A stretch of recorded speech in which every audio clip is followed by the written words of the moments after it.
Good morning. Good morning, everyone. I know in general a Project Inspire convention is a late night.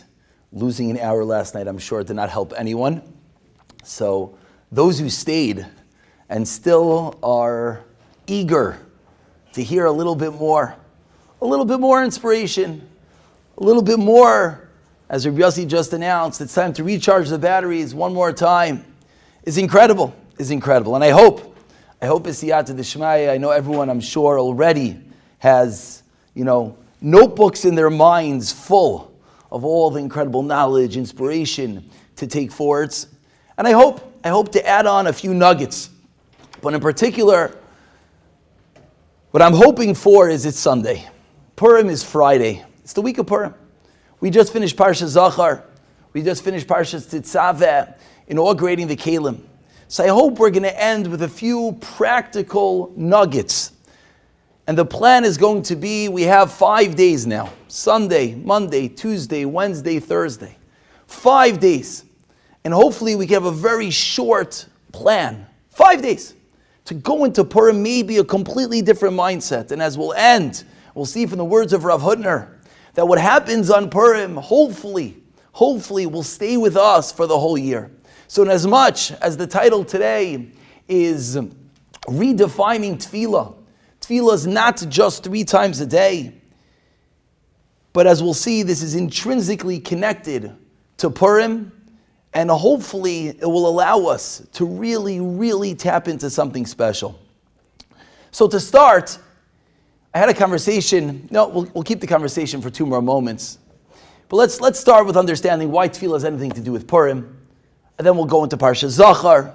We'll dot a little bit about the Kalim. And then hopefully it will all connect as we're starting to realize what really we're living. And Tefillah has to do with Purim is Esther, Mordechai. What does the Rambam teach us is the whole creation of Purim. The whole creation of Purim says the Rambam is to know, l'haidia l'dayres, that for all generations we should know, she'emes hema shebtechu b'Torah. We trust in the Torah, we dive into Hashem, ki mi gadol asher lo elikim elikenu karevim elav, ka Hashem elikenu kol karo elav. You call out to Hashem, Hashem answers you. The entirety of Purim really is we're remembering, and we're going to get to in a moment really what's at the depth of that. We're remembering that Hashem answers our tefillahs. Mordechai and Esther. Everything seemed terrible, everything seemed lost. And yet, Hashem answered their tefillah. So in reality, Purim is all about tefillah. Of course, it'd be remiss if we don't quote the famous Zayar. Whoever sticks out their hand, we know tzedakah. Anyone who comes to you on Purim, you're supposed to give him, says the Zayar. You stick out your hand to HaKadosh Baruch Hu on Purim, Hashem can't say no to a tefillah on Purim. And that's the incredible kayach tefillah. The entire creation of Purim was for tefillah. So on Purim is an incredible time of tefillah. And it's not just on Purim itself. Really, we know you could really be reading the Megillah already from Yud Aleph. This is the whole Gemara. So it's really Tuesday, it's Wednesday, it's Thursday, and then culminating with Friday. And this is an idea which is powerful. It's an idea that really hones in that as much as Purim is 25 hours, we should utilize it. And of course, the Mishlach Manais, Matanas Aviyayim, and all that is critically important, and the Suda and the Yayin. But daven. And that's very important. But in reality, it really goes much deeper. It's not really just about the 25 hours of Purim, and it's not really just about the tefillahs at all, and that's what we're going to try to explain here this morning. I had a conversation this past week. It was a very difficult conversation. It was a child who was struggling, a teenager, and he was explaining how, unfortunately he hasn't put on tefillin for some time. And Shabbos, in public, he keeps Shabbos, but he's not Shomer Shabbos, unfortunately. And unfortunately, he's going through real struggles. And we were talking about it and trying to figure out, and Shabbos to him is very difficult. And I asked him, why is Shabbos so difficult? He didn't really have an answer. I said to him, let me paint you a picture. Imagine you're going to go away for 25 hours.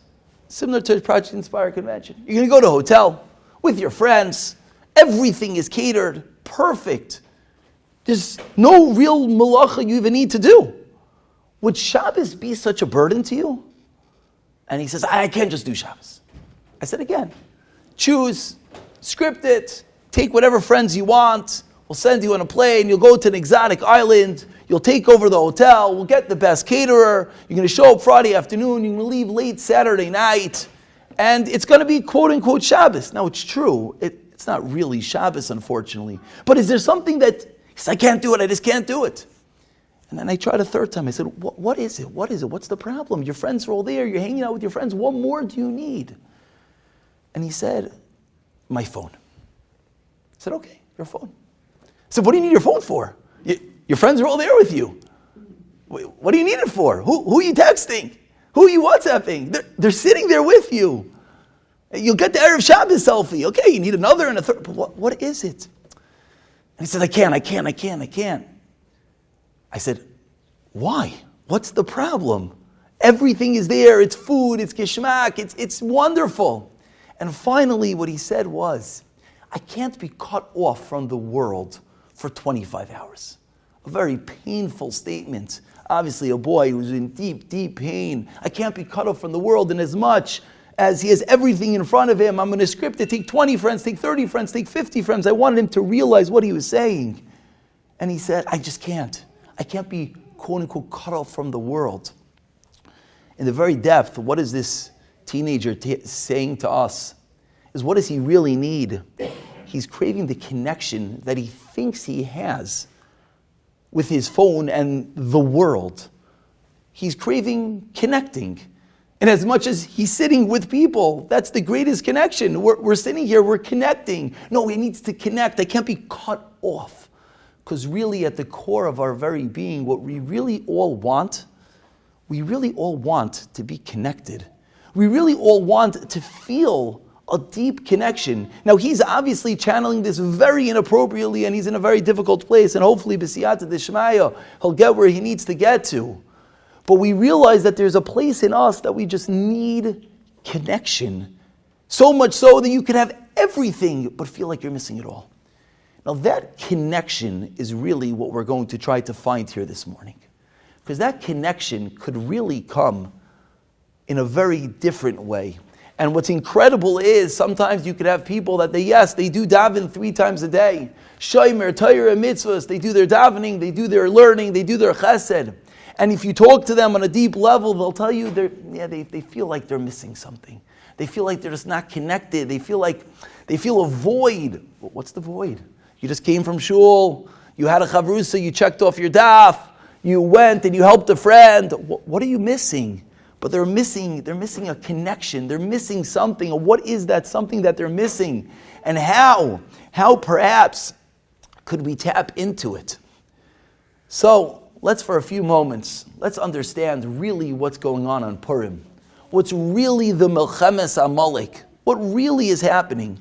And I think with that understanding, we'll be able to realize where we could truly connect and more importantly, take our tefillahs from being perfunctory 3 times a day endeavors into being, hopefully, a life full of tefillah. Hopefully, as Shimshon Pincus concludes his monumental sefer on tefillah, and he says, you know what a yisoid of tefillah, the very tenet, the basics, the foundation? She'ein ha-tefillah miyuchedes rak l'shalosh pa'amim bayoyim. Tefillah is not only 3 times a day. He tells someone, he went to hear a shir on tefillah, what do you say? Don't daven 3 times a day. It's not about the tefillahs. Well, you know what? At some level, that might actually be true. It's really not about the 3 tefillahs we daven a day. Eliyah yisoid v'atachnit le'etzem suras chaye hayehudi. It's an actual foundational plan to the life that we live as Yidden. And we're going to try to come to figure out what that is and how we could fill that connection. And then, hopefully those 3 tefillahs a day, keep on davening those 3 tefillahs a day. Keep on doing those kapitel of Tehillim and Avada, checking that box and learning and doing all that chesed. But maybe, just maybe, we could find something a little bit deeper that will allow all these actions to connect, which will ignite and spark and make that void slowly close up. So when we understand what's going on with Amalek, for a few quick moments, what do we say? Zachar asher asa lecha Amalek. Remember what happened to Amalek. So what are we remembering? What are we remembering? We're taking once a year, we're just remembering this terrible action to Amalek. What are we doing? So we look back in the Torah, Parshas Bishalach, Vayavai Amalek. Why did Amalek come? Says Rashi, because the Yidden said, Hayesh Hashem b'kirbeinu im ayin. Is there God with us? Is Hashem with us? In answering that question, Amalek comes. Now, that question is asked by people that just left Mitzrayim. They just witness all the Nisim. They're on the highest of levels. And what are they asking? I don't see God. I don't feel Him. So if we feel bad maybe amongst ourselves that when we say, yeah, we daven and we learn and we're not feeling Hashem, we're missing that connection, don't worry. None less than the Yidden themselves that left Mitzrayim said that precise line. Hayesh Hashem b'kirbeinu im ayin. Is there a God amongst us? Now, the answer, unfortunately, was Amalek, and it's exactly what we're trying not to go back to. But the question is a real one. It's a feeling, it's an emotion. It's something that we really struggle with if we actually think about it for a moment. Yeah, we believe God created the world, of course, and yes, Hashem runs the world, Avada. But down to, I don't really see Him right here. I don't really feel Him right here. Do we really feel Hashem holding our hand like we're supposed to all day? Or maybe are we closer to the Hayesh Hashem b'kirbeinu? Is Hashem really amongst us? Where would we put ourselves? Where we put ourselves on a daily continuum, not of course while we're davening, Avada, while we're davening, we know there's a God, and while we're learning, but where are we the rest of the day? Where are we maybe when we walk into the office, or maybe when we're hanging out with the kids, or maybe when we're just going out to eat? At that moment, are we still at the point of, yeah, of course, Hashem's right here with me? Or are we closer to the Hayesh Hashem b'kirbeinu im ayin? And in truth, what was happening at Achashverosh's party? So I think we all grew up with the Purim story, and if we didn't, we should all listen to it because it's wonderful. And what was going on, and they portray all the midrashim, which are gavaldik, and of course, all the wonderful wines corresponding to your age, and everything catered to each and every person, and maybe even perfectly kosher. But in reality, the Yaris Devash of Yinnis and Aipshis says something else happened. It's true, it was kosher. It's true, everything was perfectly fine. But what was Achashverosh celebrating? What was he celebrating? Himself. I took over the world. I took out the begadim of the Kohen Gadol. Koichi va'otzem yadi. Says Rav Yonatan Eibshitz, this party wasn't just a lewd, crazy, goyish party, which maybe it was, and other pshatim go down that route, and that's very critically important as well, to realize the opulence, the wealth, the parties, and the evils that there are. But we're not talking about that today. Rav Yonatan Eibshitz goes a completely different route. And he says, you know what was going on there? Achashverosh was celebrating his koichi v'otzem yadi. Achashverosh was celebrating how he controlled the world. And by the Yidden going, they were agreeing to the principle that, yeah, our actions define our course in history. That, yeah, our brains will determine if I get a good job. That, yeah, if I get the best doctor, then true, I'll get healed. They were celebrating a lack of HaKadosh Baruch Hu. They were celebrating that it's the Almighty I.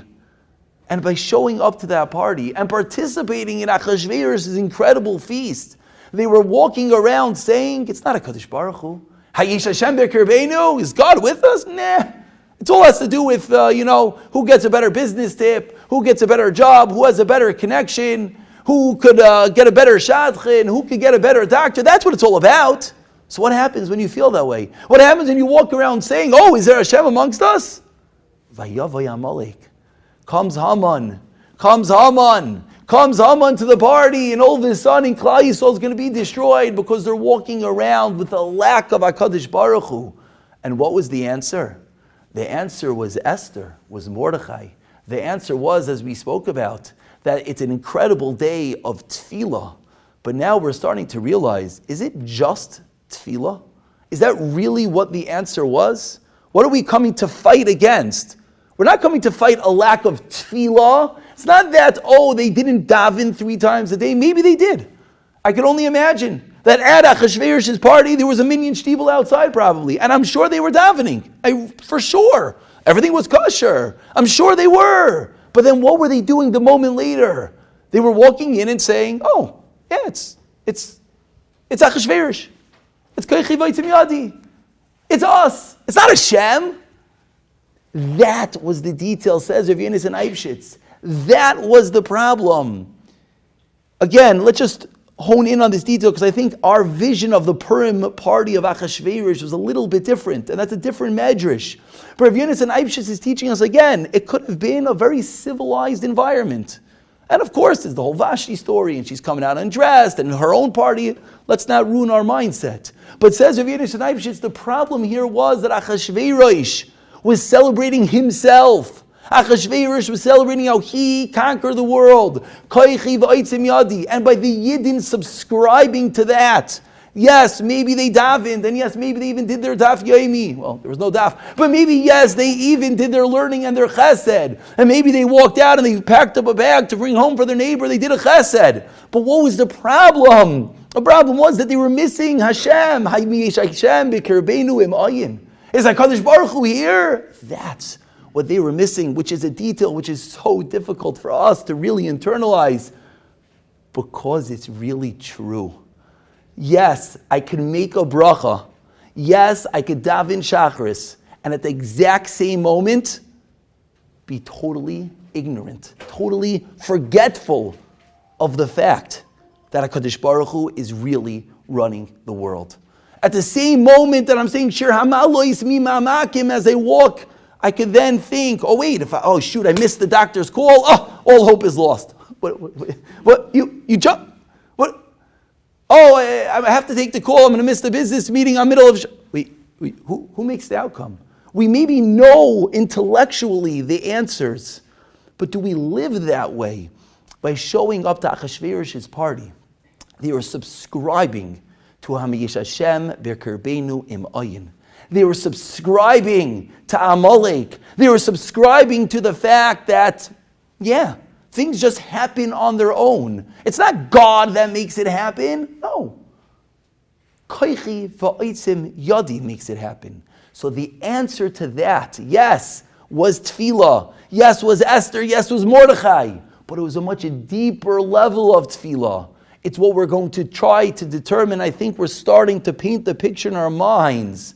It's called the life of Tefillah. It's those words of Shimshon Pincus, Lahachayois chayim hativiim im Hashem yisparach.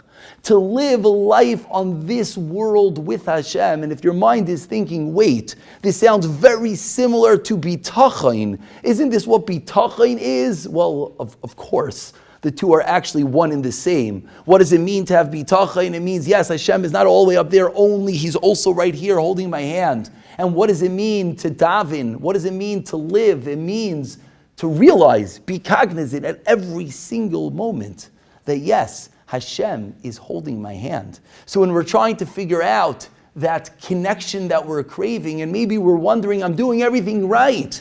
Well, maybe it's because everything is staying in its own little box. Yeah, we davened. Yeah, we learned. Yeah, we did a chesed. But do we do it with the recognition of, I need to do that because I'm in control? Because I make the shots? I have a job and I have to show up on time. Because if I don't show up on time, I'm going to have a problem. This is all issues of koichi v'oitzim yadi. Now, of course, I'm not espousing that people should be reckless and just, daven crazy hours and learn crazy hours and show up late to jobs and miss business meetings. Obviously not. But in the very depth, when we dig deep into our neshama and we ask ourselves, what are we really doing? And in reality, the day-to-day could look exactly the same. And that's why this is so tricky.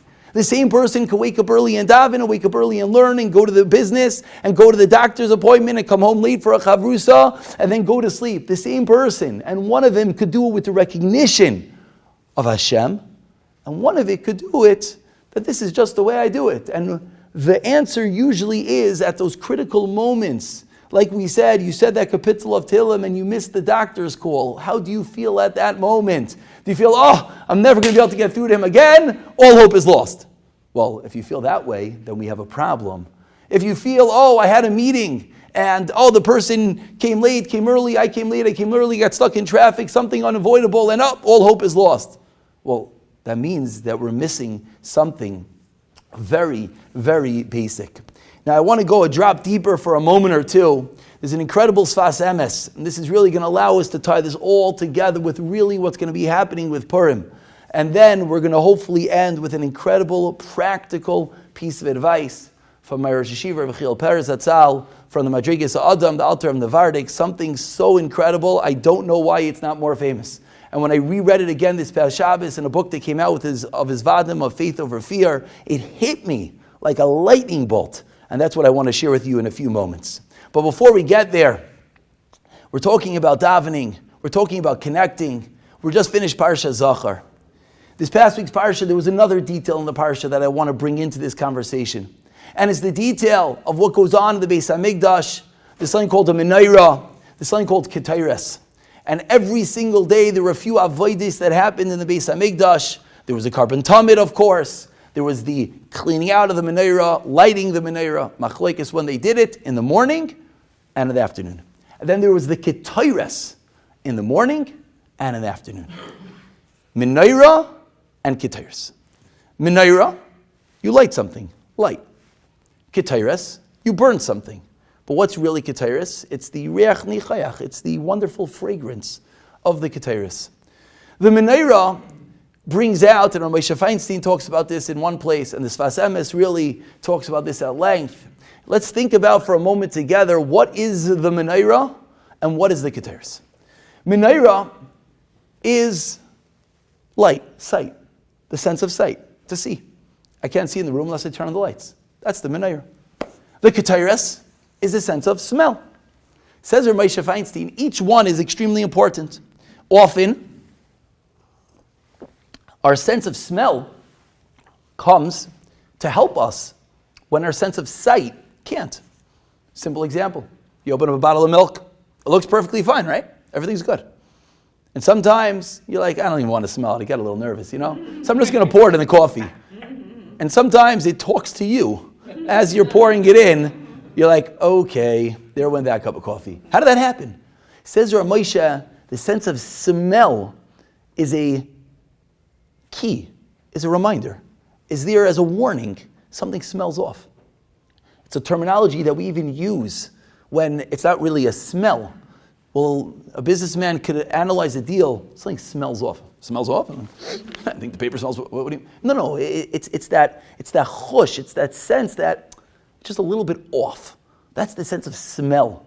Says Rav Moshe, the sense of smell is there to remind us and to be a warning sign sometimes about, look a little bit deeper. Don't just judge what meets your eye. It all looks perfect. It's great. Smell it. Smell a little bit deeper.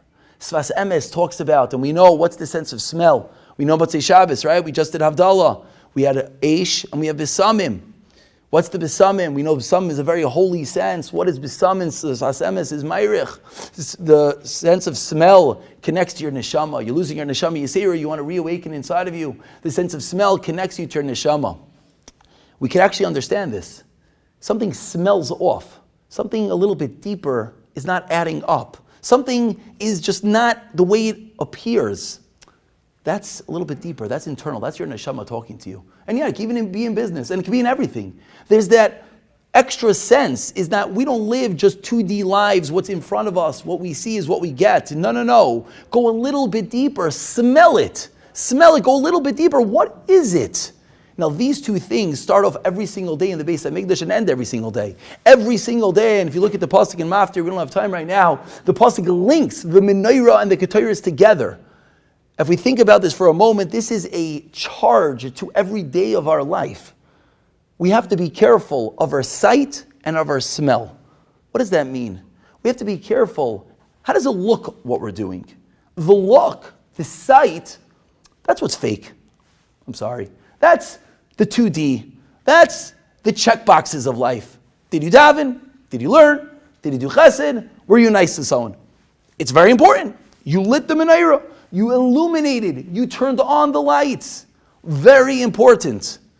But there's something a drop deeper that maybe no one in the world could see aside for yourself. Does it smell right? You did it all. You davened. Did you daven? No, you put on your tefillah and you said Shemona Esrei.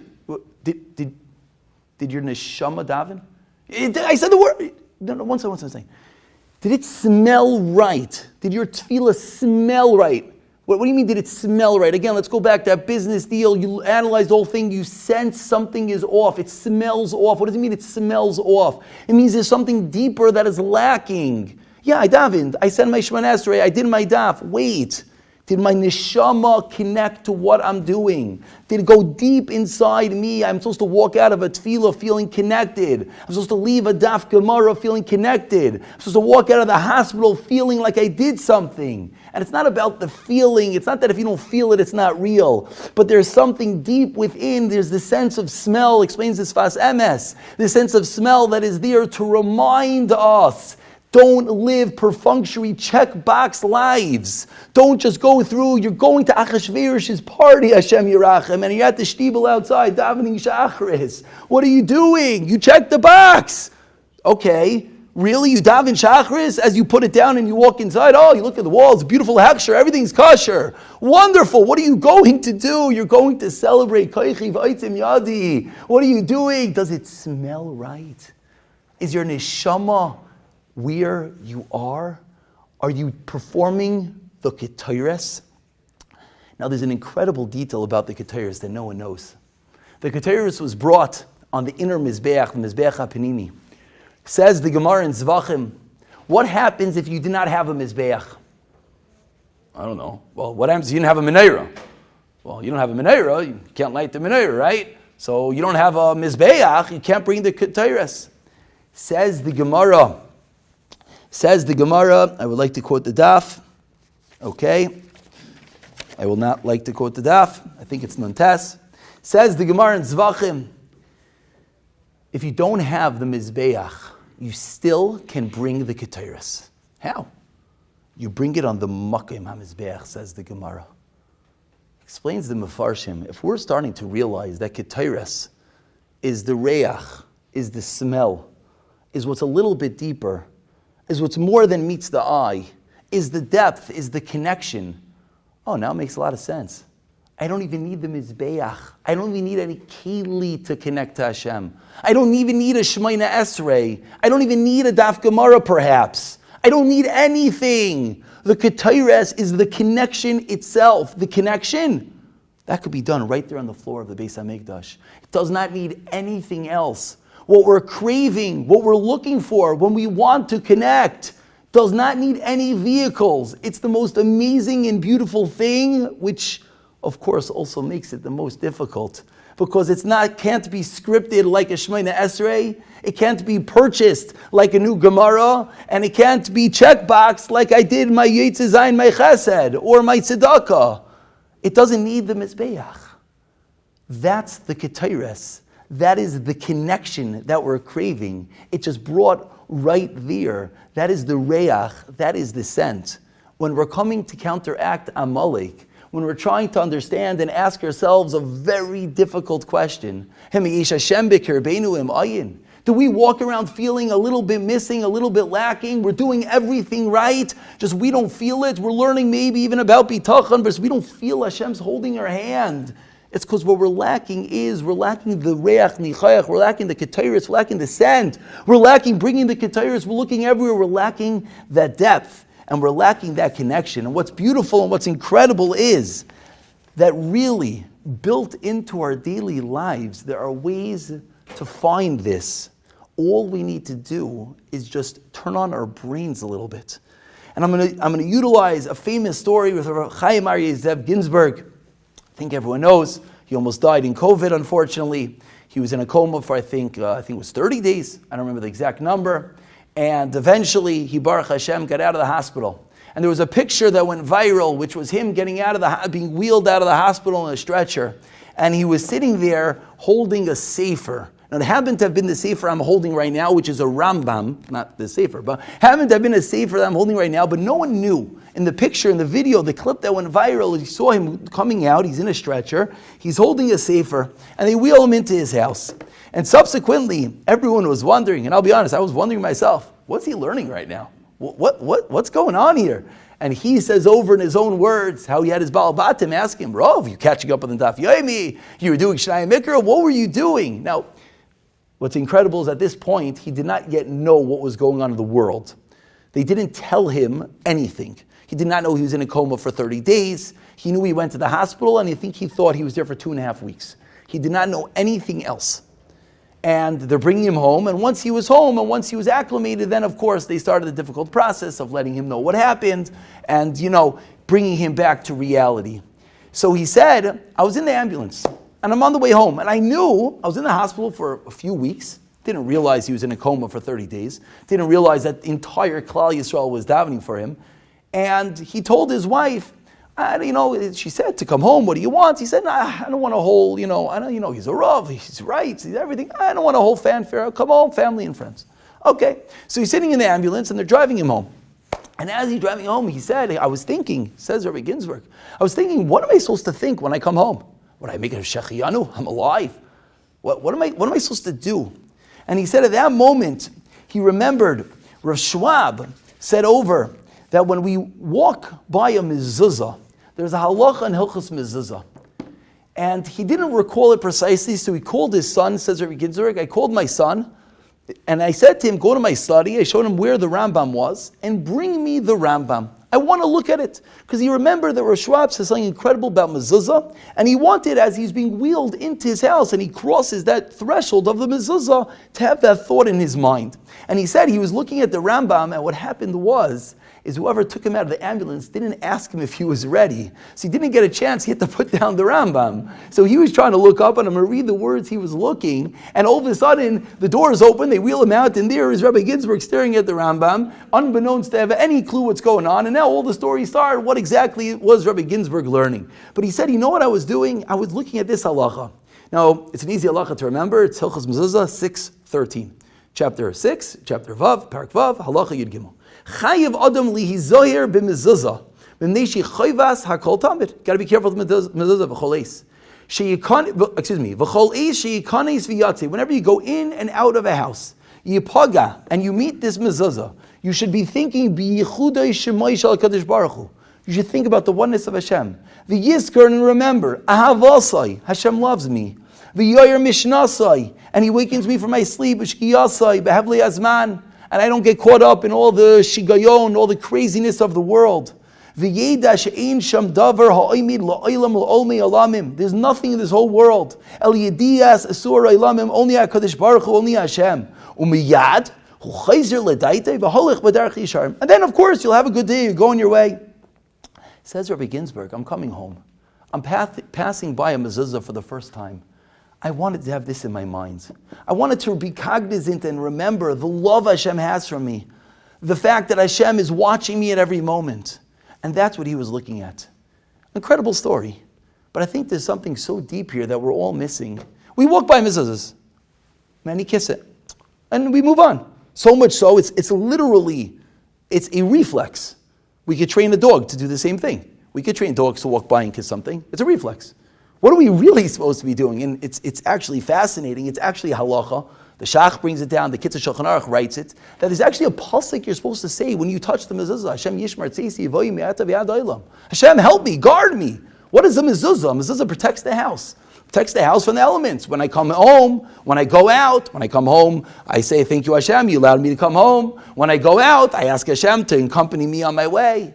The mezuzah, it's a reminder. Unfortunately, it becomes a reflex, as everything does as we do them day in and day out. It becomes part of that checkbox. It becomes the shtibel outside of Achashverosh's party. So much so, I heard from someone a terrible story. He was sitting with a teen who was struggling, no yarmulke, no anything. And he was saying how he's totally gone. He was trying to explain to this rabbi that he's finished. And on his way out of the room, he went like this. And the rabbi said, what are you doing? He's like, nothing. It just happens. It's beautiful. It is. And it's built into our life. It's so amazing. But is it really so amazing? Hilchos Mezuzos taught Rabbi Ginsburg to the whole world that we're supposed to have a cognizant, a recognition that Hashem is guarding my house. Hashem allowed me to come home. We don't know, God forbid, how many people leave their houses and for whatever reason don't come home. So we have these built in. I'm going to give a few more examples before I end with Rabbi Perez's incredible Eitzah. A few more examples that we don't even realize. We go to the bathroom. We say Asher Yatzar. We say Asher Yatzar. Anyone who's ever been in the hospital, ever, whether it's for good reasons, whether it's for bad reasons, everyone knows. One of those check boxes is before you leave the hospital, you got to have a bowel movement. We'll say it appropriately. And yet, we use the bathroom because we do it so many times a day. And we come out, we mumble Asher Yatzar, we move on our daily life. Ridiculous. Totally unfathomable. So much so that there's many, many stories. And actually recently, my brother was a child that needs refuah shlema. The story should be as chos, Tinik ben Miriam Ahuva. Could be you heard the name. He went to Rav Dan Segal this past Elul, and he asked Rav Dan, he asked him, what could I do as refuah shlema for my son? And Rav Dan in Elul doesn't talk. He took out a piece of paper and he wrote that you should say Asher Yatzar Bechsav from the text. That's what he said to him to do. And there's been many, many stories. We don't have time now for all the stories. I'm sure you heard enough stories throughout the week, and maybe I'll add one or two when we finish. But many, many stories. But saying Asher Yatzar. And it's a wild thing, and I'm going to be perfectly honest. So my brother said this to me. He said, okay, I'm going to start. I'm like, it's so simple, right? The whole thing is four lines. It takes 20 seconds. What's the big deal, right? So you come out of the bathroom and you get the taxi and you stop, and like almost instinctively, like you have to walk away before you finish. Like you're getting to Asher Baruch Atash. Hold on, and wiping your hands. No, you have to. You're ready. We're ready, taking out our phone. We're ready, checking. Baruch Asher Yitzar Esa Adam. What are we doing? Even when we're trying, it's just so difficult. But that is a built-in connection. So maybe we say Asher Yatzar, I don't know. I'm not going to ask everyone their bathroom habits, but I don't know, 4, 5, 6, 7 times a day. But do any of those times we actually connect? Do we ever pause for a moment and say, oh my, Baruch Hashem, and then say Asher Yatzar? The 20 seconds is not the difficult part. If we actually stop and are cognizant of what happened and ask anyone when they come out of a surgery and when they can't use the bathroom, Hashem Yirachim, and then they start right afterwards, do they say Asher Yatzar with Kavana? Unfortunately, life takes over and they lose that. But if we're trying to reconnect and we're trying to bring Hashem back, not just from floating up there, not from a Mish Hashem B'Kerbeinu, but bring Him back into us, we have to utilize the check marks that are built into the day. Tefillah Saderech. We travel. Nowadays, travel all over the world. We say Tefillah Saderech. Shailas, when do I say it? Where do I say it? There's one thing for sure. When you say it, where you say it, it's good shailas. But when you say it, what are you davening for? The amount of unlimited accidents and things that could really happen when a person is traveling. And yet, it's a shayla, which is beautiful. People ask, should I say it here? Should I say it here? And then it's okay. What are we doing? And yes, I'm pointing out that we should say the words properly, but I'm really pointing out something a little bit deeper than even that, because people actually do say the words properly sometimes. Because we're growing people, Baruch Hashem. And people try, and maybe people even say it from the text. The question is, are we cognizant of what we are doing? Or are we just lighting the menorah? We're turning on the lights. But are we smelling the ketairos? Does it smell right? Are we proud of those actions that we're doing? I'll give one more example, and then I'm going to conclude with the Eitz of Re'ipar. Last example is medicine. We take medicine. There's actually a tefillah you're supposed to say before you take medicine. People have no clue what it is. It's a hiratzon. Mishnah Berurah brings down the kitzur, the chayadim. And I often try to point out, so you don't know what the tefillah is. And it's actually cute nowadays, the little kids, our world has gone very from, it's wonderful. The kids in 3rd, 4th, 5th grade in school, the girls, they make these cute little bookmarks, hang it on the fridge with the hiratzon. Excellent. Whether we know the hiratzon or not. But what's the purpose of the hiratzon? We're not going to remember the hiratzon, that's okay. But what we could remember is before I pop those Advil for the terrible headache, before I take the antibiotics for the flu that came back the 17th time, before I give the kid the medicine as, the next kid's sick, the next kid is sick, welcome to the winter this year. Before we do that, do we pause and say, we know medicine doesn't work. Well, it doesn't work, but we know that medicine is not what makes things work. We know that in our minds. We know that it's Hashem that either allows the medicine to work or not. We all know this. I'm not saying any chiddush, as Mesil Sisharim says. What's right in front of us, we know it. But then we're just too busy. We pop the 3 Advils and we continue working, hoping it's going to kick in so I can continue working. We're so silly. Pause for a moment. Stop. Hashem, please allow this medicine to work. I can have a clear mind and I can continue working like a mensch. That's all it is. That's a tefillah. And that is the most powerful tefillah. That is more powerful, perhaps, than any Shemona Esrei we say. And it's not my chiddush. Rav Shimshon Pincus says this in his sefer. He says one could be on the way to work, and maybe he davened Shachris this morning, maybe he didn't, and he's sitting in traffic. And at a moment of traffic, if he pauses and he says, I'm going to miss the meeting. And what do? We get all aggravated. Everything. We start trying to figure it out. Says Rav Shimshon Pincus, according to every opinion in the world, at that moment, you have a chiyuv de'oraisa to daven. You have a biblical obligation to turn to Hashem and ask for help. Ramban, yes, deraisa, not deraisa, everyone agrees. Be'is tzara, what does tzara mean? Tzara doesn't have to mean the world's blowing up. Tzara means you need something, you're in a moment of need. You're in a moment of need, everyone agrees you have to daven to Hashem. And that's the precise moment that we don't daven to Hashem. That's the precise moment that we walk into the we start figuring out, I'm going to outbeat ways, I'm going to figure out another back road that's going to make it work, and if I can't do that, I'll finagle a white lie to send an email to call a client that I was there, I wasn't there, they made a mistake with the meeting, it was supposed to be 20 minutes later, it wasn't supposed to happen, I'll walk in with the whole show, oh no, wait, oh yeah, okay, let's just get going, it's all good. We just davened Shachris in the shtibel of outside of Achashverosh's party. We walked in, koichi va'itzim yadi. It's time that we try to figure out a way to connect all the wonderful things that we're doing, to ignite the neshama within. This is all very difficult. The reason why this is very difficult because these are all things that we do every day. And maybe we even say all these tefillahs and we're maybe wondering how could we actually connect it. So Rebbe Per has an incredible book, Faith Over Fear, which is based on his Vadim. He writes the following, and I'm going to read, it's not his words, it's a transcription, but it captures a little bit of the way the Rebbe Per himself would speak. And he talks about brachos. That's the one area I didn't mention. I spoke about davening, I spoke about tefillah saderech, I spoke about saying a tefillah before you take medicine.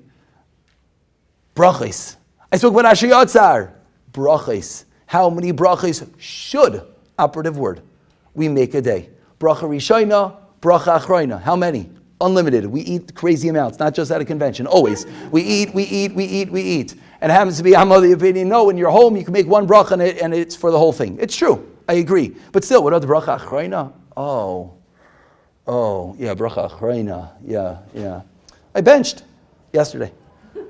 No, and then we work on benching. Okay, and what about B'rei Nefashos? B'rei Nefashos. You had a cup of coffee. B'rei Nefashos. Why don't we? It's a good question. It's a question that's, I hang out a lot with teenagers. This question always bothered me. Like, we do so many things, but like brachos have psh. So listen to the words of Rabbi Per Zatzal. It is difficult to have kavanah when making brachos. Do you know why you do not have kavanah when you say brachos? Because you do not have kavanah when you eat. That is why you are not machavin in the bracha.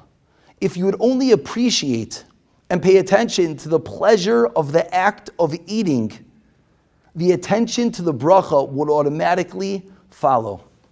A man tries to be meticulous about his kavanah by shuckling and furrowing his brow. I say instead, enjoy the apple. Anticipate taking a big, juicy bite that dribbles down your chin and bask in it. That alone will do wonders for your kavanah. Right? Per is telling us something very simple, but yet very deep. He's giving us an eitzah, advice, how we could really get control of our life. And Rav Schwab actually in one place says, you want to work on kavanah, just work on the name of Hashem, Yud Kei Vav Kei Adoi. And how many times a day do we say it? But maybe, just maybe, and we know brachas, we try to say me'ah brachas a day. And we know David HaMelech created me'ah brachas to counteract the Magifa, the plague. But again, it's not just checking that box. I got through 100 brachos. Many stories of tzaddikim that they ask for the fruit, and they say, Rebbe, why do you want a banana? Because I need to make a bracha. I didn't finish my me'ah brachos. But again, even deeper than that, not just checking that box, but connecting with the bracha. What does it mean when we say shahakol and nihiyeh b'dvaroi? So Rebbe Per is teaching us an eitzah. An eitzah. We're not talking now about whether we should be spending money on food or not. We're not talking now about what maybe other speakers have spoken about and other shiurim talk about, the opulence that we live in and the fanciness and the wealth. We're not going down that road. We're there right now, so let's just deal with where we are right now. So you're in that fancy steakhouse and you're about to take a bite of that $100 steak that you're not going to enjoy because you're going to have to pay the bill. But maybe the client is paying the bill, so maybe you will enjoy it. Whatever it is, you're about to take that bite. Says Rebbe Per. So you make a bracha, and we do, No, pause for a moment. If we're actually live present, and this is in a piece he calls Pizur Nafshoi. He says we're so scattered, we're not present anywhere. He says you talk to people and they can't for a moment even look you in the eye and converse with you. Sorry for the fact that they're checking the phone and everything else, but just the fact that our minds are in so many different places. He says the basics of bitachon is realizing I'm here, now, nothing else. This is what I am doing. And he channels this into a bracha when I take that bite on the apple. If you pause for a moment and think about it, this is, I know, very Rabbi Victor Miller style, but it works. You're about to take a bite of that steak, and you pause for a moment, and you realize, wow, this is going to be good. Wow, I'm really hungry. Wow, this is amazing. You know what? Let me thank Hashem for it. It comes almost automatically now that when you make your shahakal, you're more grounded.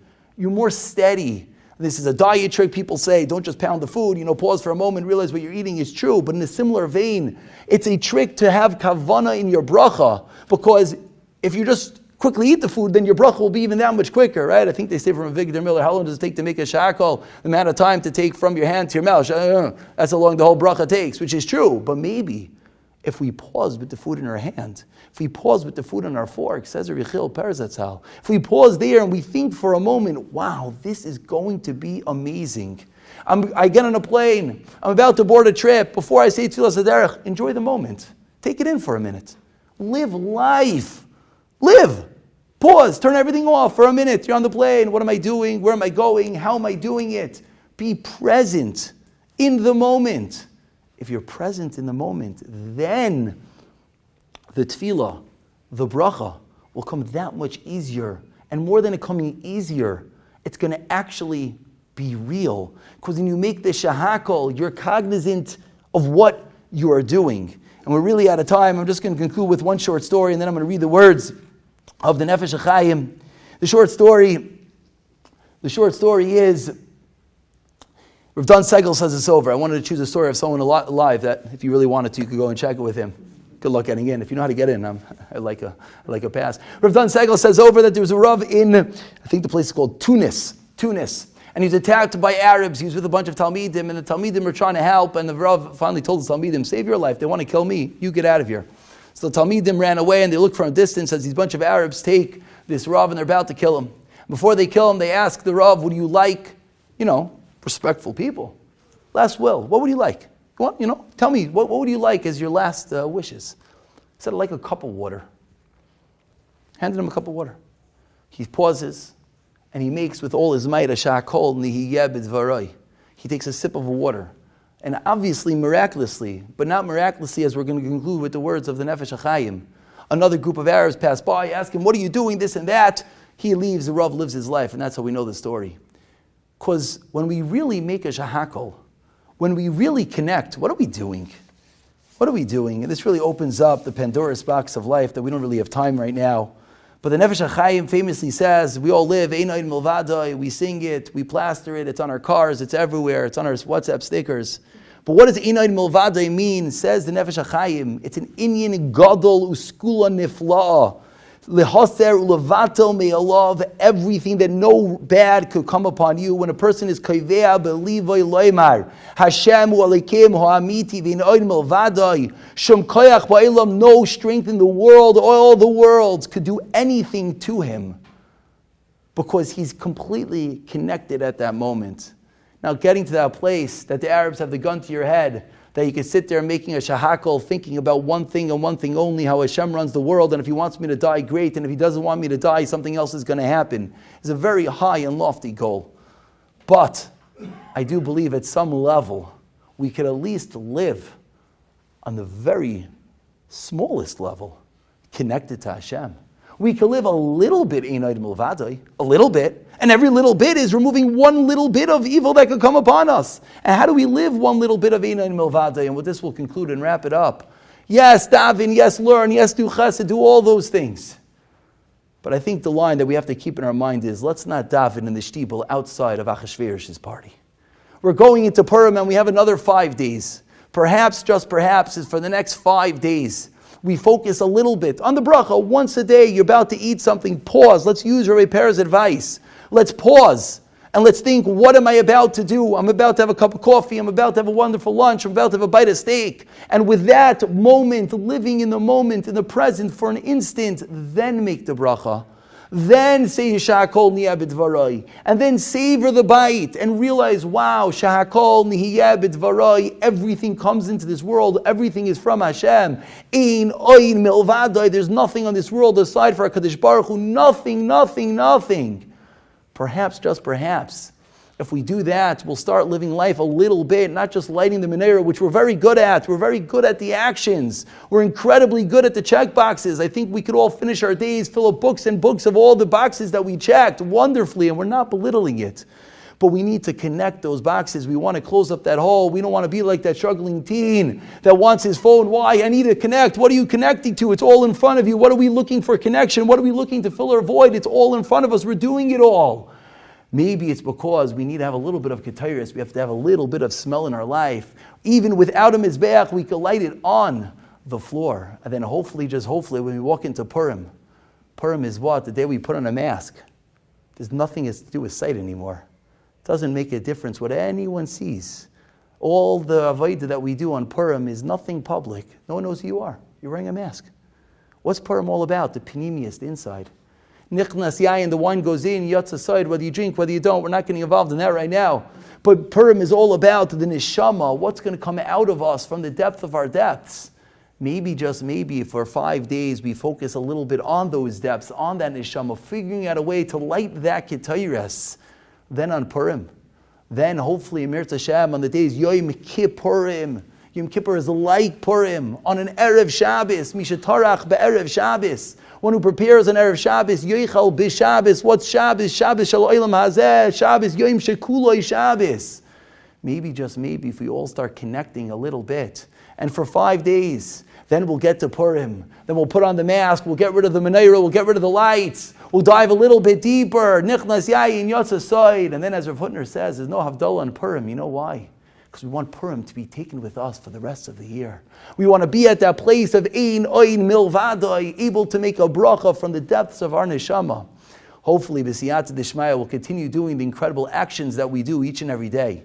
And now, hopefully, with this Eitzah, we'll be able to connect them a little bit deeper, filling up the hole. And you know who will benefit the most? We'll all benefit the most. Because we're living a life a little bit more grounded, a little bit more serene, a little bit more menuchas and nefesh, and a lot more connected. Shkoyach, thank you all for listening. Have a wonderful day.